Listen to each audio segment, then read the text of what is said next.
Hi, my name is Andrew. I am from Dorkaholics, where we believe there's a dork in everyone, and it is our responsibility to bring that dork out into the world. Hi, Andrew. Hi. Hi. So first off, I just want to congratulate you both and the team on this documentary. It was such a riveting watch and very well made. Uh, Thank you.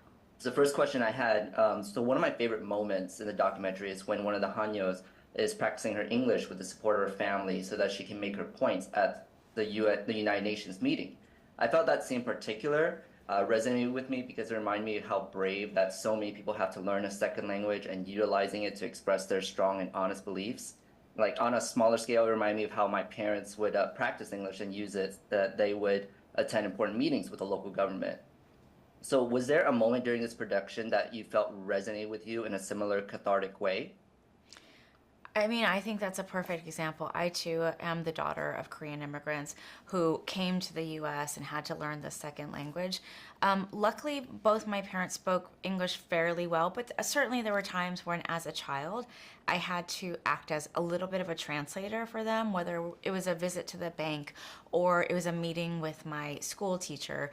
Every once in a while, I'd have to act as that translator. And so, yeah, watching Jang Soon-jok be coached in the English with Michelle, who was our sort of translator assistant there, that definitely brought back it's pain points of having to learn a second language and trying really hard to communicate a very important message in a second language is incredible. Malala herself is bilingual, and I find that fascinating all the time that you're such a well-known public speaker and you have to do it in not your native language. So I don't know, you should probably speak about how difficult. Three languages. Okay, Yeah, polyglot. So my mother tongue is Pashto, but we also learn Urdu in Pakistan and then English as well. So sometimes I'm like doing translation from all of these three languages at the same time.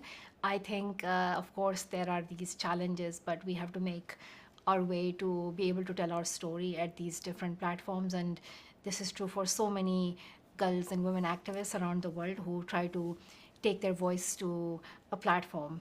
Thanks so much for that answer. And I know one of the themes in the documentary is just also about the diminishing numbers of the Hanyos and their culture as time passes and the growth of like the industrialization. In general, I just believe it can be very challenging for an older generation to impart their knowledge in ways to another with the rise of these innovations and other factors that would alter the originality of it.